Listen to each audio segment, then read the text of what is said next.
आज आपल्या संपूर्ण देशामध्ये दुःखाची लाट आहे। देशाचे माजी प्रधानमंत्री अर्थतज्ञ मनमोहन सिंग जी आपल्यात नाही। भारत सरकारने 7 दिवस दुखवटा जाहीर केला आहे। खरं तर मनमोहन सिंगजींनी या देशाला आर्थिक घडी बसवण्याचं काम केलं। अत्यंत संवेदनशील, शांतपणे आणि सर्वांना सांभाळून आणि एक आदराचं स्थान निर्माण करण्याचं काम मनमोहन सिंग यांनी केलं।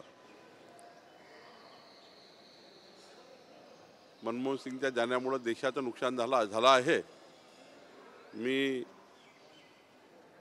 भारतीय जनता पक्षातर्फे त्यांना श्रद्धांजली व्यक्त करतो। ही पोकळी न भरून निघणारी आहे, पण त्यांनी जे विचार या ठिकाणी मांडले आहेत, त्यांनी जे अर्थतज्ञ आम्हाला अर्थ ज्ञान दिला आहे देशाला, विकसित भारताचा संकल्प जो मोदीजींनी केला आहे, त्या संकल्पाला जेव्हा पुढे नेताना मोदीजींनी सुद्धा मागच्या काळात ज्या व्यक्तिमत्वानी त्या क्षेत्रामध्ये उत्कृष्ट काम केलं, त्या क्षेत्रातलं काम घेऊन पुढे नेण्याचं काम मोदीजी करतायत।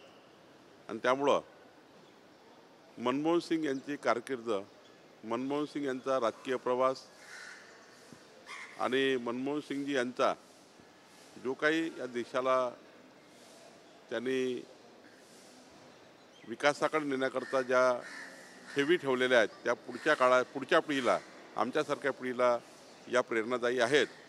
मी त्यांना श्रद्धांजली व्यक्त करतो। सर, बीडमध्ये सरपंचावर हल्ला झाल्यानंतर उरण आणि धाराशिवमध्ये सरपंचावर हल्ला झाला, कसं बघता आणि यामध्ये आता यामध्ये गृह खातं माननीय मुख्यमंत्री यांनी स्पष्ट केलं आहे की अशा कुठल्याही प्रकरणाला माफी नाही, अशा कुठल्याही घटनेला माफी नाही। त्यामुळं गृहमंत्री आणि मुख्यमंत्री आणि आमचं सरकार अशा प्रकरणामध्ये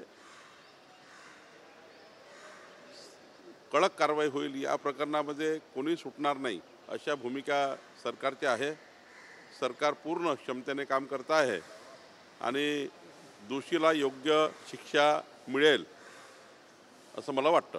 सर, बीएमसीचे निवडणुका ठाकरे गट सोबळावर लढण्याचे बोललं जात आहे आणि दुसरीकडे भाजप सुद्धा सोबळावर लढणार आहे। नाही, आम्ही एवढंच म्हटलं की आमची स्थानिक जे आमचं युनिट आहे पक्षाचं, तो निर्णय करेल महायुतीबद्दल।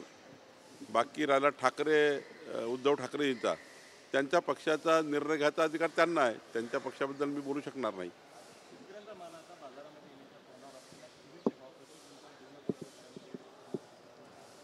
नाही, याच्यामध्ये आता जो MSP आहे, MSPच्या दराने खरेदी करण्याचा शासनाचा मानस आहे। ही जे आपण सांगताय ते मी या ठिकाणी तपासून घेतो आणि सरकारकडे पाठवतो। नाही, पालकमंत्री पदावर कुठलीही रस्सीखेच नाही आहे, खेच नाही आहे।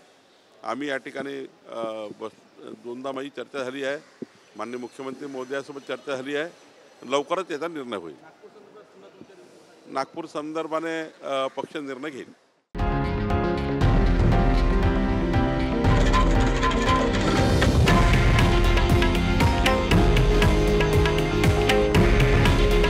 हे आहे देशातील नंबर 1 न्यूज नेटवर्क आणि आपण पाहत आहात TV9 मराठी। काळजी तुमची, हित महाराष्ट्राचं।